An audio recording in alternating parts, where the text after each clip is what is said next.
7 must-have mods for the 3rd generation Toyota Tacoma, updated. Well, good afternoon everybody. How are you today? Pretty good here, and welcome back to the channel. That's right, I wanted to run through a list of 7 must-have mods for the Toyota Tacoma, the 3rd generation Toyota Tacoma, and I've updated this. And you might ask, gee, how do you pick? I mean, I've done so many mods on this truck that I must admit, it is rather difficult to narrow it down. But I think these 7 are the must-have mods if you've got yourself a 3rd generation Tacoma. Let's start off with, of course, the lift. I think that a 3.2 lift on this truck is just perfect. Now, what I've got are Bilsteins in the back. These are 5112s, hard to see in there, but they're there. And then what I call a hybrid setup in the front. They have 6112 Bilsteins wrapped in a new coil and also a little spacer block on the top. And the reason I call this a hybrid is because I added the coil as well as the Bilsteins, and the spacer is integrated in the coil. It's the perfect setup for this truck, I think. Gives you a decent ride, still going to be a little bit rougher than stock, but a decent ride overall and nice height. I actually ended up with about 3.5 inches in the front before settling.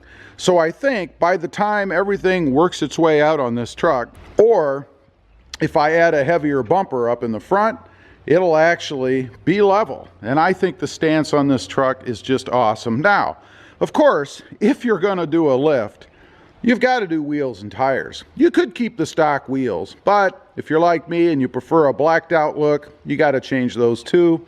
These are fuel wheels, 17-inch. I think they're awesome. And then I went with a Goodyear Wrangler DuraTrack tire. And it is a 285/70 R17. Now, some might ask about rubbing. You can see in here, nothing has been altered. This truck does not come with the chin strap or the front air dam. If you have a Sport, you'll probably need to take that off. But you can see there's no rubbing in the fender liner inside. So, perfect setup for this truck, and an awesome stance, I think, too. Now, one thing you need to consider when you're doing this, you should get a matching spare, or at least size-wise. I did manage to fit mine underneath. There is a video on the channel all about that too. Next up is a higher capacity jack. You know, you need a way to be able to get that truck up in the air should anything happen. You know, if you ever need to change a tire, and you'll find that the stock jack isn't going to cut it. It just won't go high enough safely to enable you to change the tire if you get into trouble and you need to do it. So you need some kind of a higher capacity jack, in other words, one that'll go higher up in the air, or just a few blocks of wood to put underneath. It'll just give you a little bit more added security so that anything happen. Next up, and this one we'll have to open the hood for, is the wireless accessory controller. Let's go ahead and pop that puppy up. You guys can see that right there.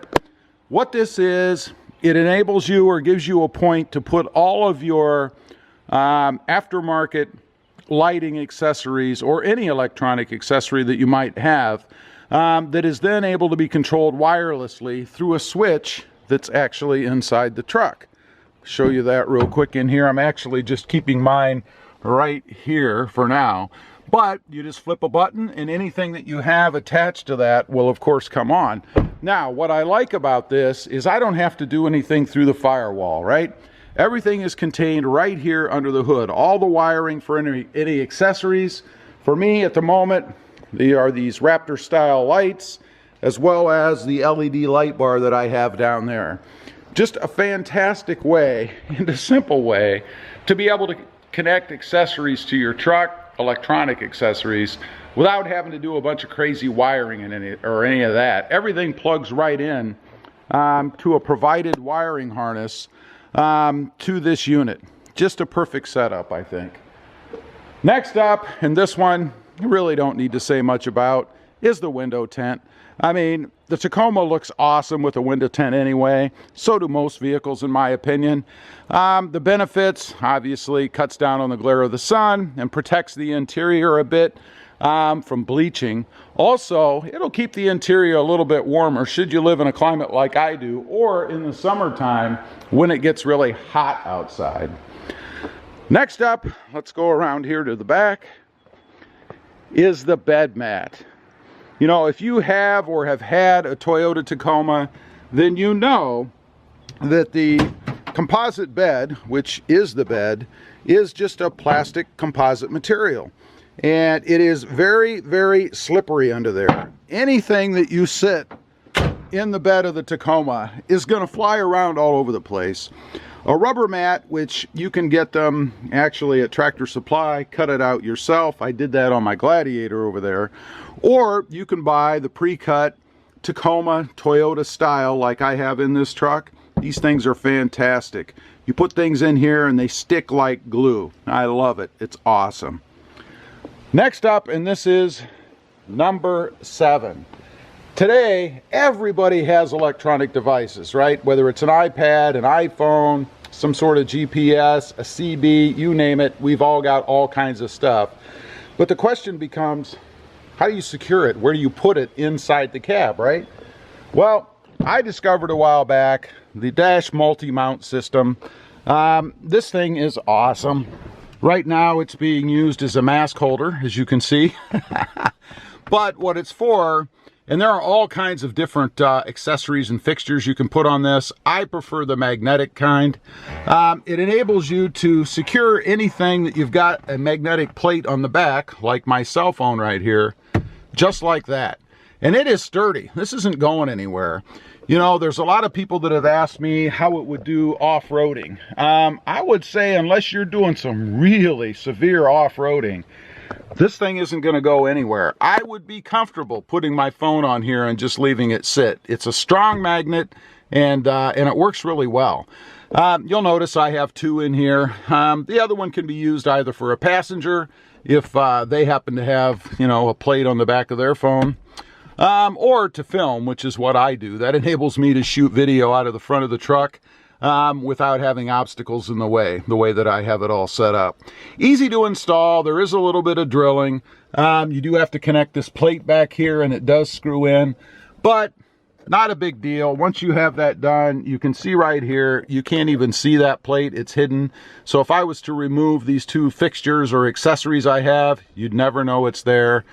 You could just leave it if you trade the truck, and I doubt that in the process of doing that, it would even be discovered.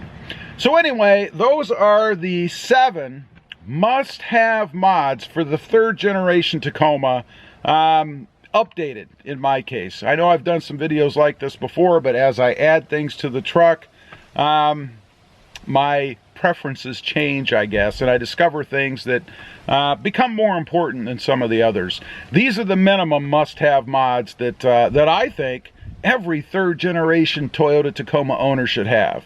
Anyway, leave a comment down below. Let me know what you think of my list. I'd be curious to hear what you have to say.